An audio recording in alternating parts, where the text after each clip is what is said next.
That's why you didn't get drafted. They knew your body wasn't made for that. For 13 years of it? I know, that's the crazy part. You was an outlier. You have sickle cell. Oh man, I'm with you. You have sickle cell too? The trait, yeah. Man, y'all sickle cell ass. Y'all Man. Altitude would be. That's why, you know, I have a spleen, gallbladder. I got sick in Denver. I was 205 when I got sick. I was 165 when I went to the hospital. And it was a month. Dang. See, they ain't supposed to make it. I am supposed to make it. No, you're a recessive gene. Like what? What else are recessive genes? Y'all have asthma? You got asthma? No, I ain't got no asthma. Y'all have allergies? No allergies. Y'all sneeze when dander comes? Y'all have to have hyperallergenic dogs? You talking about sickle cell? Yeah. That's totally wrong. That's allergies. That's absolutely. Y'all can have a Rottweiler. Y'all have to have hypoallergenic dogs. Y'all gotta have labradoodles and shit. Y'all motherfuckers is sickly, bro. Hold up, limitless. Take a stomach, got a pin in it. I fought the head to witness it. Got my people feeling militant. Way I'm feeling got me up. On the mission got me up. Knowing me, I got the key. On the vision I can trust. Limitless. Take a stomach, got a pin in it. I fought the head to witness it. Got my people feeling militant. Way I'm feeling got me up. On the mission got me up. Well, fellas, welcome to the pivot, dog. Yes, sir. Welcome to the pivot, man. Yeah. Decobie, Durant, Rams 4th round pick. Quentin Lake, Rams 6th round pick. This is when you know you're old, right? When you play for a coach and then his son is a guest on your show. His pop's one of the greatest to ever do it. Dude played linebacker in college, safety and corner, Pro Bowler at both positions, played for the best organization in football other than the Rams, because we're in the Rams house. He played for the Jaguars too. And the worst. Think about that. This man played for the best organization in football and the worst. We what had a a career. run. We had a run. They went to the FC Championship. Yeah, right. we had a run when Cornell was down there. Oh, so you played with Lake? Yeah. Well, you must really feel old. Nah, I'm good. I'm seasoned. It's crazy. Well, I mean, he did good with his young man right here. Though. He did, man. Yeah. I met him a long time ago.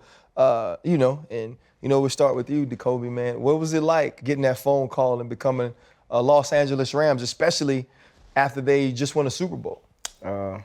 It was crazy, for real. Just knowing where I came from, it's a population over 900 people, small town in South Carolina. You know, we had 6 split. Well, I'm the 6th person to go to the NFL now. Greats from my town, LaVon Kirkland, John Abraham, those guys, the big time names, you know. Just picking up where they left off, man, it's a blessing. And, the town, they support me. Since Rick, my name just carried on. And, my story, a lot of people don't know my story and how things happen, coming through high school. I ain't had no offers. Went to a prep school out of high school. Season got cut short.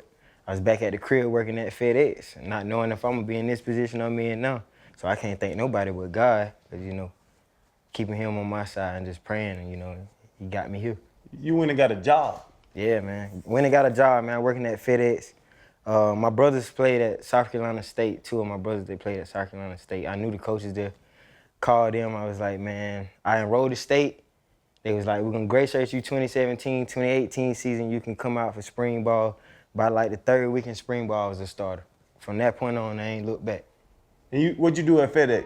Well, that first time I was I knew you cared about that. I know that really mattered to you. FedEx, like what? You was throwing boxes? Like Yeah. I was loading the trucks my first, during that time. And I built like a good relationship with like contractors out there that had like different routes and things. So when I turned 21, I started driving, making a little more money. So I went from making like $100 and something to like $6 something. So you worked at FedEx for how long? So like off season, that's when I went. Like during the summertime, first part of summer before we report to camp, then I did it on Christmas break. Man, you had a way different story. So tell us, what it was like for you to get the call, and when you come from really what's football royalty, when, especially being from Pittsburgh, being born in Pittsburgh, and then now really getting an opportunity to see this thing through. I think for me, obviously, it was a blessing for sure. But the biggest thing for me, I was looking at players. I wrote every player down before me that went, just because that's the type of competitor I am, Sometimes I feel like I'm looking at guys like I feel like I'm better than them or stuff like that. So I kind of got a chip on my shoulder in terms of that. But yeah, I'm a legacy kid. You know that. My dad really taught me the game. You know, growing up, you know, even going to UCLA, that's kind of, you know, one of the reasons why, even though, you know, I have my own decisions of why I went there. But the biggest thing is when you get into the later rounds, like you start thinking like, damn, am I going to get drafted? That's the biggest thing that was going through my mind because the Raiders had called right before and they were planning for like post-draft stuff. So I'm like, damn, like, am I going to get drafted? You know, what's going on? Because they offer you stuff and free agent contracts and all that stuff. So I'm sitting there like, damn, you know, hopefully the Raiders pick me up. And then my name just keep dropping.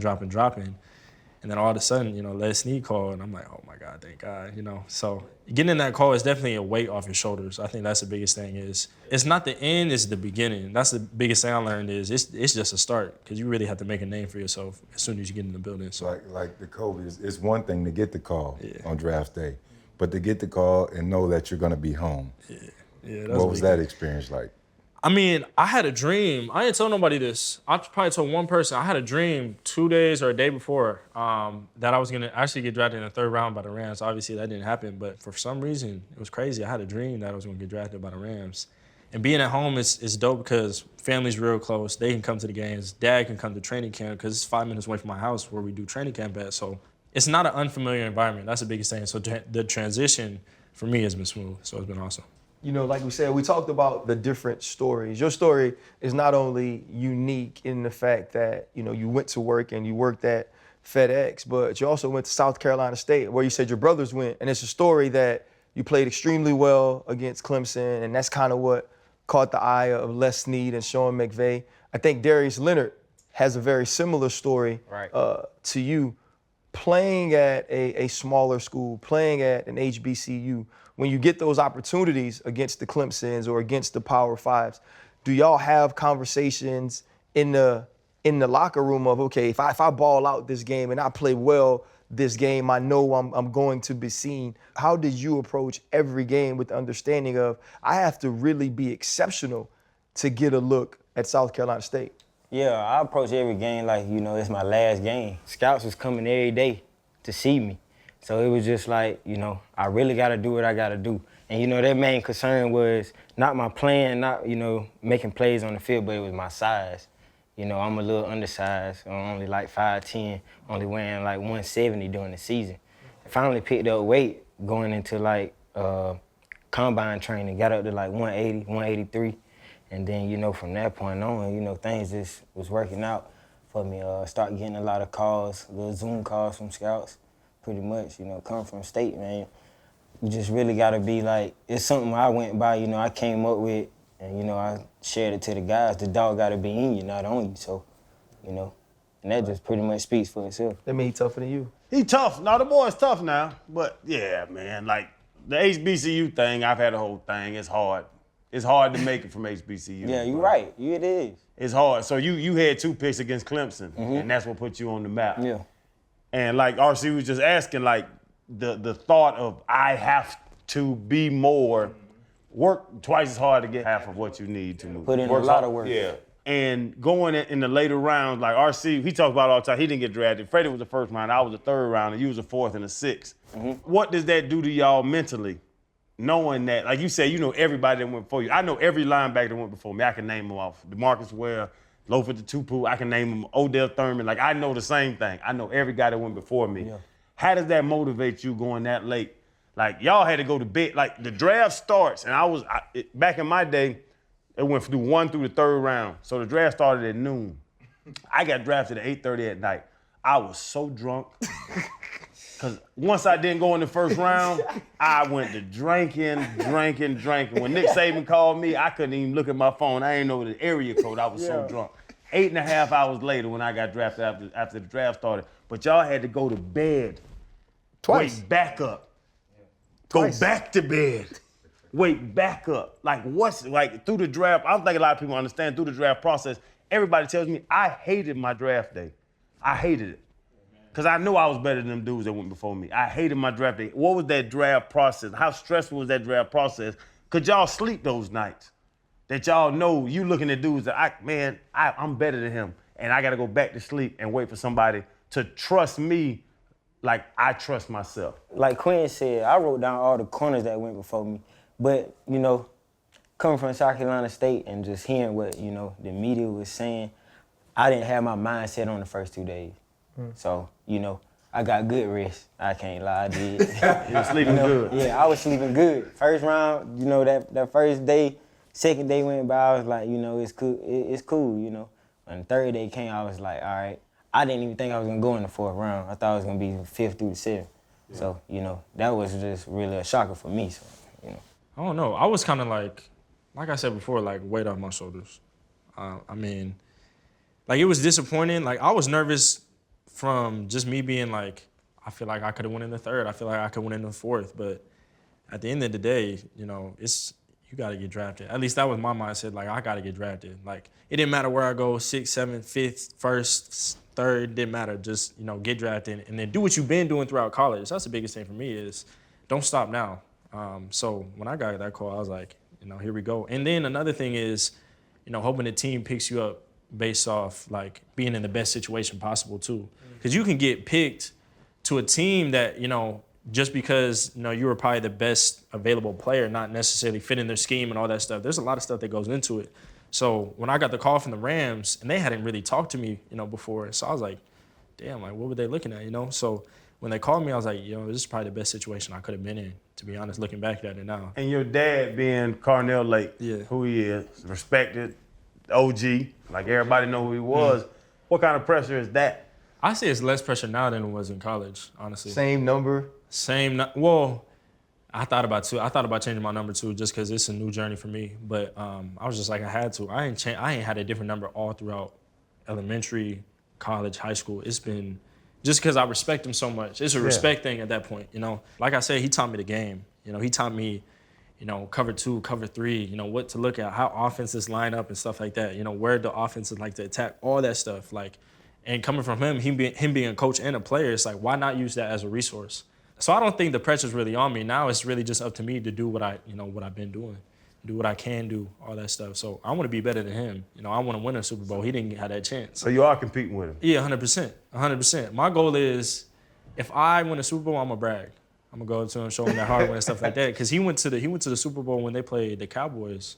I don't remember, it was 80-something, maybe 90. But yeah, when we win that Super Bowl, I'm gonna. Speaking of that though, you know, you talked about going to the best situation possible. You're going to a team that just comes off of winning a Super Bowl, and you know these two don't know what that's like. Fuck you. No, I was just saying. You don't got to put that in there. You could have asked your goddamn question without trying to badmouth me and Freddie. I didn't badmouth you guys. They don't know what this is about. Fuck your Lombardi trophy. I can't because it's at my bad. house. I'm sorry. Yeah, it's okay. I love you. I don't have one. I know, it's okay. I have an Outback Bowl ring. Well, that's funny. Hey, chill. I ain't got nothing to say. You won that one. I ain't got nothing to say. Yeah, but you guys come into a situation where the expectations are high.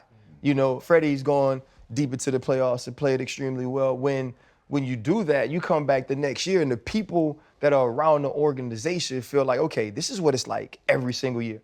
Every single year we're going to reload, we're going to find ways to fine-tune things, and we'll be back in that same spot we were the year before. What has the atmosphere been like, you know, since you've got an opportunity to kind of be around the guys? Yeah, it's been good. Guys like Bobby Wagner, you know, Jalen Ramsey, they kind of, you know, bring you in on open arms.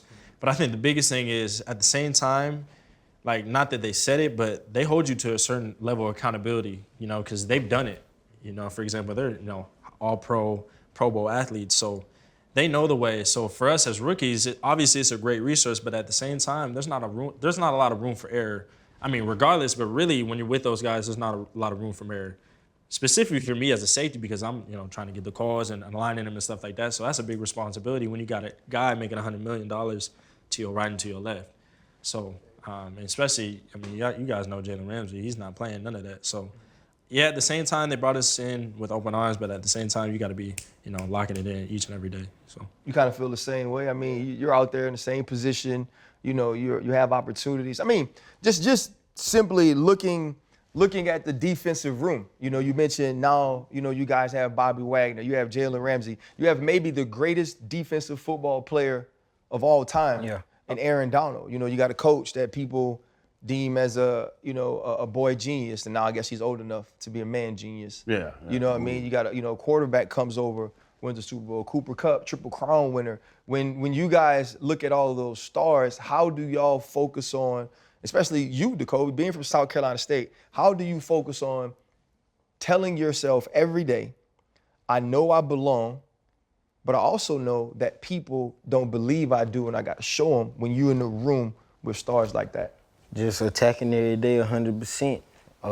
Me personally, every day I wake up, I tell myself I gotta be 1% better than I was yesterday. So whenever my name get called, Lord forbid, if somebody get hurt, they gonna depend on me. They draft me for a reason. So, I'm attacking every day like it's my last. But when y'all do the one-on-ones, are you trying to go get Cup? Because everybody know what we do. Yeah. You line up in the line, they line up in their line, and you start counting. So I'm 3. He's 4. It's not rivals I camp, bro. ain't never been a hider. You ain't gonna hide. So That only gonna make me better. Are you jumping there with Cup? You know what I'm saying? I know OBJ tore his knee up, but when OBJ come back, you jump in They there. got Allen Robinson, Van Allen Robinson, Jefferson. they went and got him. Yeah. Vance. Oh, my man. A lot of guys on that that receiving core that's gonna help me, whenever the game time comes. So ain't no need to hide, ain't no ducking, no action. So y'all don't count and try to get the duck? Nah, I ain't never did that. You did it? I used to find the duck. Who was that? Who was that on the team? Yeah. What was that? When I was at Florida, we had a bunch of walk-ons. I always went to walk-ons. I'm like, man, I'll tear this motherfucking ass up. So when you got to the league, who was that? It's tough in the league now. In the league, it's to tough, find but one. everybody. I played with Ronnie Brown and Ricky Williams. Ricky Williams was that dude. So, and Ronnie Brown was about 240 too. Second pick out of Auburn. Him and Cadillac was there.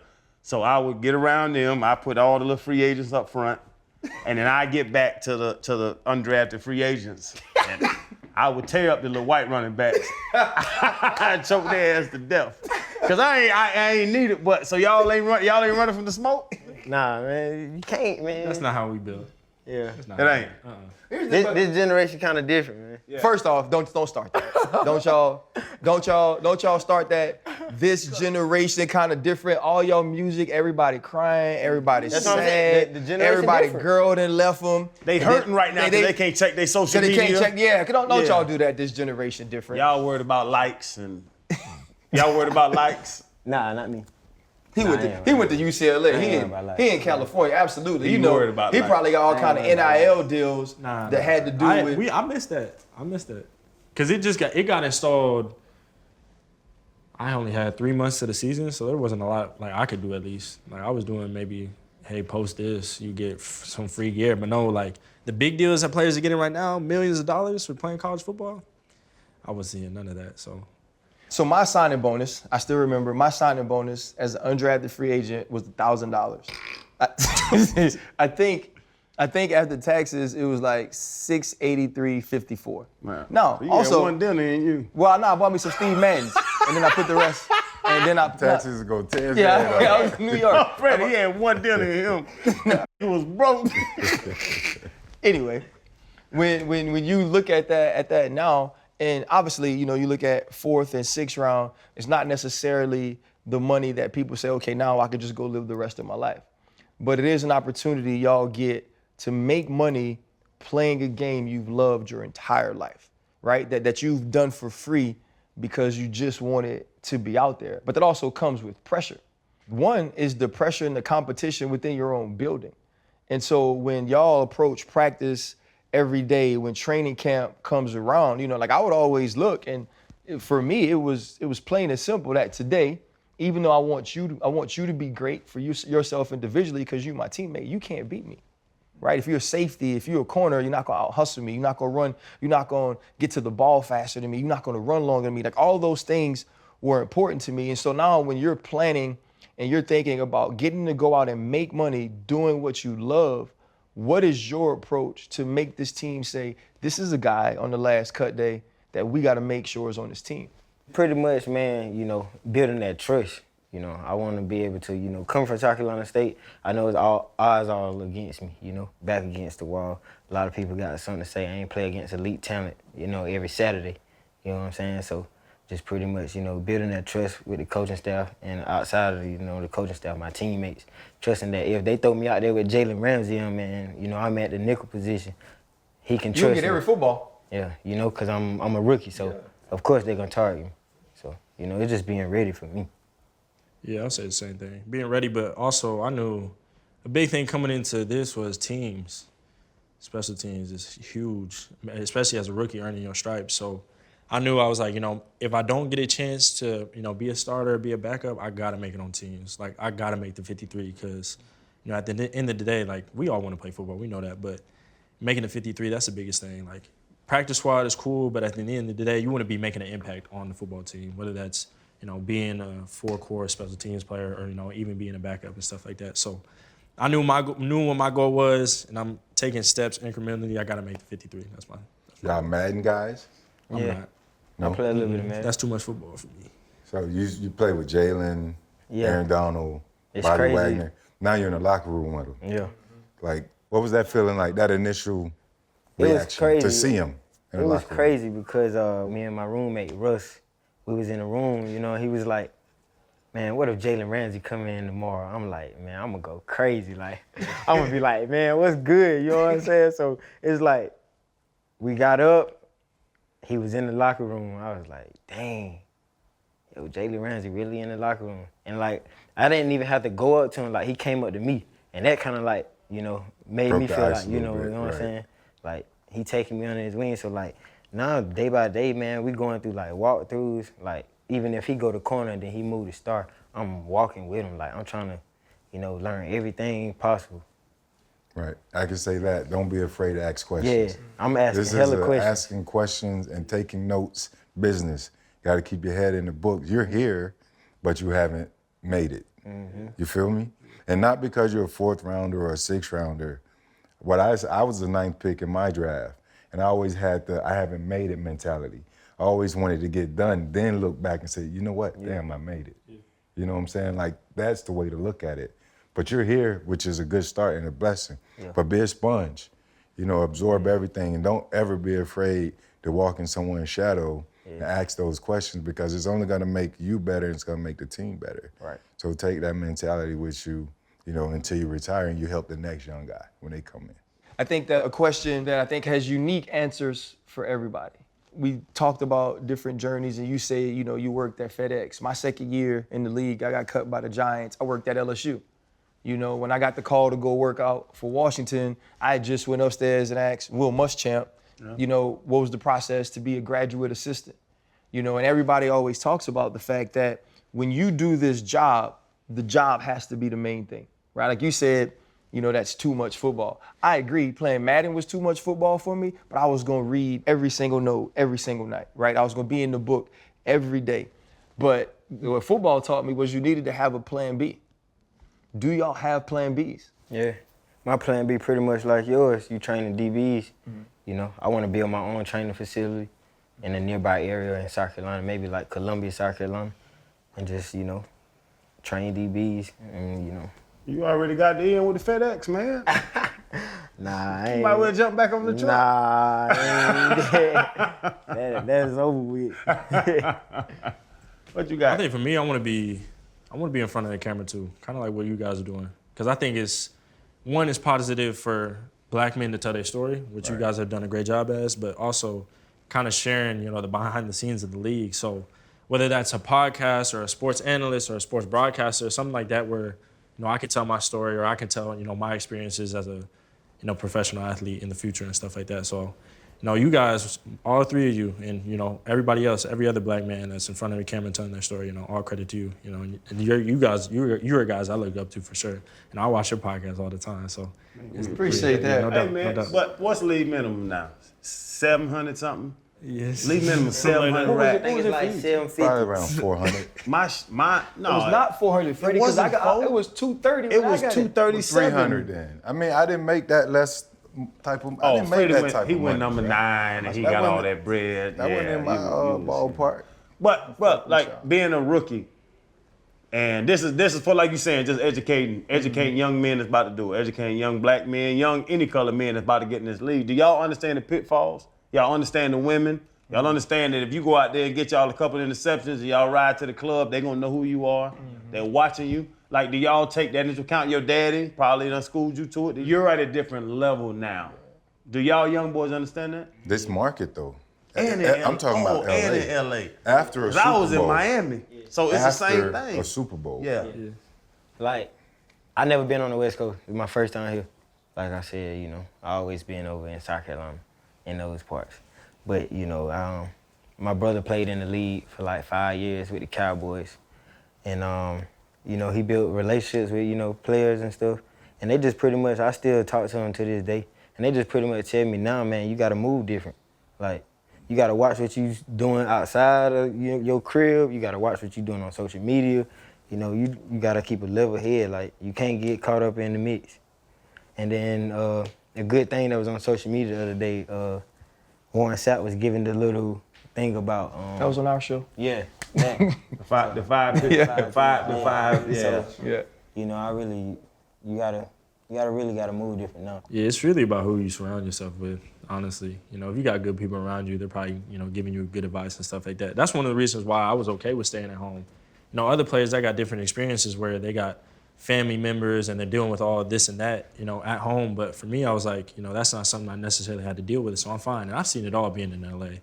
You know, being at UCLA, you're just exposed to it, you know, celebrities, you know, all that stuff, nightlife, all that stuff. So for me, I kind of know what's going on, but, you know, kind of like what Decobie said, like, you do have to move different. You know, you got a little bit more money in your pocket, a little bit more free time. And then, you know, there's just evil people out there in the world. So just being able to protect yourself at all costs. And like I said, just having, you know, good people around you that care about you and want to see you succeed is important. You done spend all your money on chains. Me? They look good, huh? Bro, they nice. They nice They as hell. shining almost as bright as your teeth. No. Your teeth, he said. He said Oh your yeah, teeth. man, it's teeth. $20,000. You got the composite. You got the 20 composite racks. of the porcelain or the composite. I don't know. I My don't wife know. paid. His for wife it paid all. for it. Yeah, my His- wife get. yeah, she was tricking. Yeah. His wife was tricking. And now she don't want to get me back to the streets. She was no, what it was. She was embarrassed of him until now, you know, and she understood that as the show grows, more people are going to see him. Yeah. You know, he had said some things that had people Googling her, and everybody was like, man, I can't believe Channing's wife is this attractive. And I think it all pointed back to his teeth. My swag been through the roof forever. I was bad with bad teeth. I was a 9.5 when I had raccoon teeth. So with these motherfuckers, bro, 11, 12, like I really walk into places. Oh my God. And I just, no. I walk in and I stand in the door for a second, just let people know I'm there. I want my aura to glow like Rick James. Like I got this orange glow and my aura just glows, bro. I'm gonna explain it to y'all, man. I school y'all the game, but yeah, confidence through the roof though. Yeah. So quick message. Stay away from teammates like this. Yeah, because he used to go to the clubs before the games and stuff, right? Yeah, me and Marshawn used to party Saturday night, and then we'll go out there and bust each other ass Man, how Sunday, you do and it, then man? Sunday night we'll go party. How'd you do that? How'd you do that? It was just a part of your routine? It was part of what it is. At one point, it's funny because I played with Zach Thomas. Y'all know Zach. OG should be in the Hall of Fame. Him and Freddie, NFL's Fred and Zach Thomas on this Hall of Fame thing, and they don't know what they're doing. But so Zach Thomas one time, so he had all the y'all have heard of isogenics?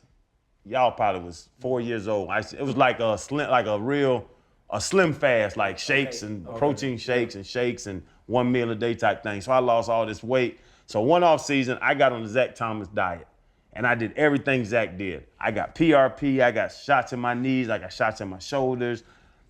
Stopped drinking, you know what I'm saying, stopped smoking, did everything right. Went out there the first 3 games, I had 18 tackles in 3 games. And I told Zach, I was like, Zach, man, I can't do this no more.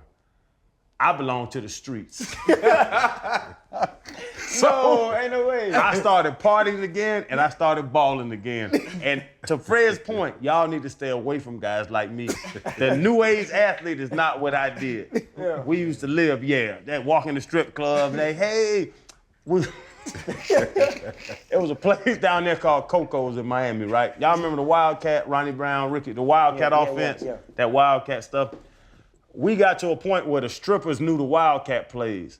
So they would get on stage during their set and they would kick their knee and they would do the wild, and the one stripper would run across the stage, and they do the Wildcat set for us because we were there, because they know I'm gonna throw all the money if y'all do this on stage.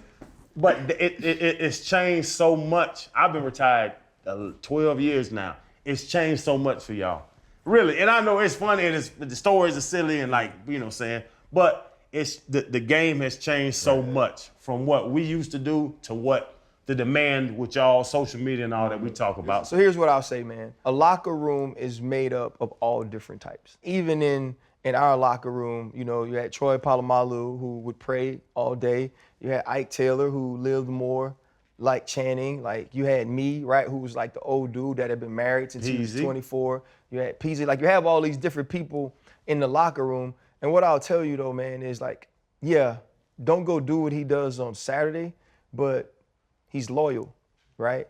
He wants to see you do well. The biggest thing about locker rooms is understanding who your people are. I tell people all the time, all my teammates ain't my friends and all my friends ain't my teammates. Right. You know what I'm saying? In the end, y'all go in there to do a job, right? You go in there to find a way to hopefully feed your future family by doing what you love. And those things are the things that will motivate you beyond what you want as an individual. Like, those things change you in life.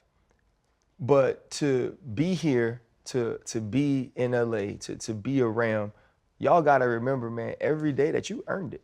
And when you're asked, okay, how are you gonna handle the distractions and the pitfalls? You handle them the same way you've been taught your entire life, right? Whether it's South Carolina, whether it's you was ready at UCLA, like they're the same temptations and distractions everywhere. But you know, we talked to some of the OGs, you know, we've had, you know, Whitworth, Eric Dickerson. What would you say to kids, though, that are in high school, that have the dream, in young kids in college that have the dream of sitting where you sit now? Because, you know, y'all were on the tail end of it. It's a different world. You got dudes becoming millionaires in college, and they think that money's gonna last forever. So if you could give any advice to people that want to sit in these seats, you know, what would it be? I say be patient and be consistent. You know, I've had a couple situations where not everything aligned the way I wanted it to, but if you let that flush you, then that's when you take a step back. Hard work, effort, you know, hustling, all that stuff, that's a given if you want to get to where you want to be. You know, if you're not working hard, if you're not hustling, if you're not doing all that, you're not going to get to the league, in my opinion. Just because for me, it seems like, one, you might not care enough, or two, like, it might not just be that important. Like, I feel like, and I think you guys can agree that, you know, you guys always worked hard. You know, you guys always put in the effort, all the work. So my thing is just be consistent every day and be patient, because there might be a situation you might get hurt. You know, you might have, you know, off the field issue that step you back. So, you know, as long as you can get over those obstacles and, you know, however you do it, you might pray or whatever, you know, being able to, you know, overcome those obstacles, and then, you know, being consistent, being the same person every day, you know, you'll go a long way. So. Yeah, most definitely, you know, like, being consistent with a lot of things you do, and you got to make sacrifices. That's big on me. And I felt like I was chosen as team captain for 2 years just based off the sacrifices I make and my character on and off the field. Not like Shannon here. During the season, one of my biggest sacrifices, I go to HBCU, so you know the environment, you know it's parties and whatnot. So I'm not partying during the season at all. I don't drink during the season. You know, just making those sacrifices. And you know, my teammates, they looked up to me and see how I perform every Saturday. And you know, I guess, you know, it just pretty much showing on the ropes that, you know, this is what it takes. Like, I finished the Defensive Player of the Year my senior year, 2-time All-American, three-time first team All-Conference. So, you know, it's just making sacrifices and just keeping God on my side. Like, don't be scared to pray in front of your friends, like, before you go to bed, you know, it's just stuff like that, man. Because God on your side, man, you know, he gonna carry you. He gonna be with you. You know, it's just being faithful to him. Yeah, and I think live in the moment, too. That's another thing I learned over the course of my years at UCLA. Just live in the moment. Don't think too far ahead. Don't dwell on the past. Just be where your feet are. That's something that, you know, my coaches, and even now, you know, with the Rams, you know, kind of understanding their, you know, whole culture is just live in the moment. Be where your feet are. You know, because at the end of the day, if you worry about, you know, what happened in the past, or you thinking too far in the future, you're going to get lost. So the Rams have set the bar extremely high, Yeah. looking around the NFL. Yeah. You just mentioned the Rams culture. You know, you guys, they'll look at you and say, hey, you got to come here or get left. Is there one thing that stands out that you guys are looking most forward to, aside from that first paycheck? Probably a lot of the primetime games, to be honest. For me, at least, because I love competition. And I'm assuming everybody does here, but yeah, we got a lot of primetime games. We got one of the hardest schedules in the league. So being able to, potentially make plays on a big stage in front of, millions, that's really, really where you make your money. If you're playing in those primetime games and you balling, then everybody, you're really making a name for yourself. So that's what I look for most to is, being able to compete against, top guys. And one thing I learned is there's not really a bad team in the NFL, to be honest. Everybody's, top notch. It's probably 1A, 1B, 1C. So kind of like what you guys were saying, just coming in every day and understanding that, you gotta ball. If you start balling, then you start making a name for yourself, and then you just kind of climb the ranks from there. So I can make one correction. Really, there are some bad teams in the NFL. But they still got dogs on them. They got dogs. Yeah. But it's bad. They're bad because they don't understand situational football. They don't study. They don't play and practice and prepare with a sense of urgency.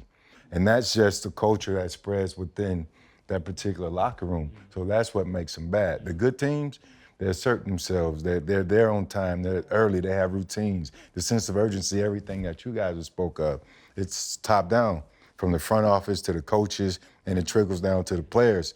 The leadership within the locker room and what guys are doing away when the cameras are off. That's how you become a great team. So you'll be able to identify that the more time you spend with consummate pros like the Aaron Donalds, the Jalen Ramseys, the Cooper Kupps, those guys that know how to do it right. You don't read about them. Yeah. You'll hear a little bit this and that. That's only because they're passionate, and people don't always want to accept the black and white truth, and that's what those guys give you. But just be a sponge, man. But finish off that question I asked about what you're looking forward to. I'm looking forward to, just pretty much being able to show them that I belong. Mm-hmm. Coming from South Carolina State, a lot of people count me out. They probably saying I can't compete with the best. Right. I ain't play against elite talent every Saturday. So, I just really want to show them that, it don't matter where you came from. Right. So I think the big thing I would want to leave with y'all is that there are bad teams, for sure. But you know how every year Alabama is really good?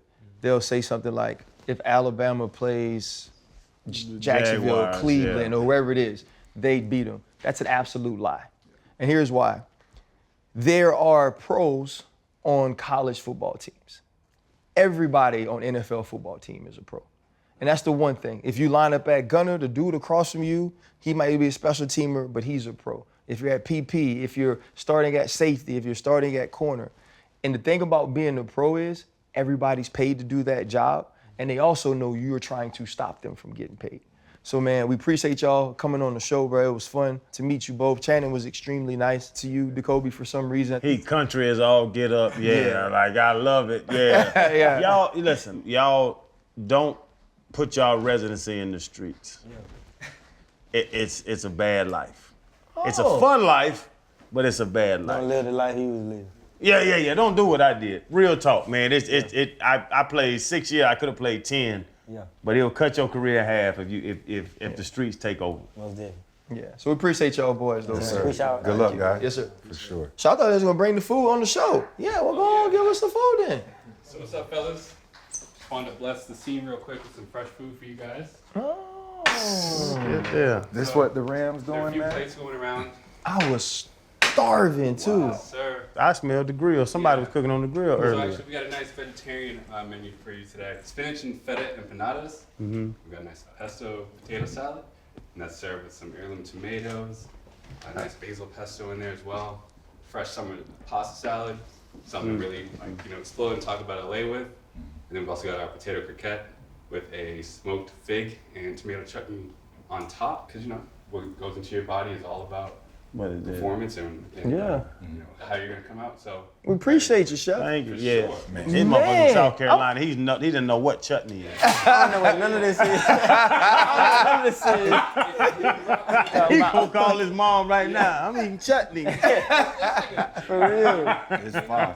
Well, fellas, go ahead on and eat, man. I'm tell you this, the Rams do it right. Yeah. I don't know if we can go work with any other team now. They got to come to the table now. They got to show out. The Rams have showed out. Y'all got to show out. What's this called? That's pesto potato salad. Oh yeah, that hit me right there. Did you make a vegetarian meal because you knew Channing didn't eat meat? Hey, I don't eat no meat. It's good. It's really good. This is actually excellent. Very grateful. Thank you. Hold up, limitless. Take a stomach, got a pin in it. I fought the head to witness it. Got my people feeling militant.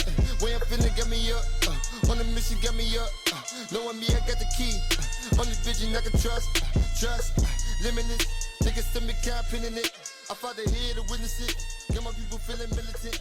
Way I'm feeling, got me up. On the mission, got me up.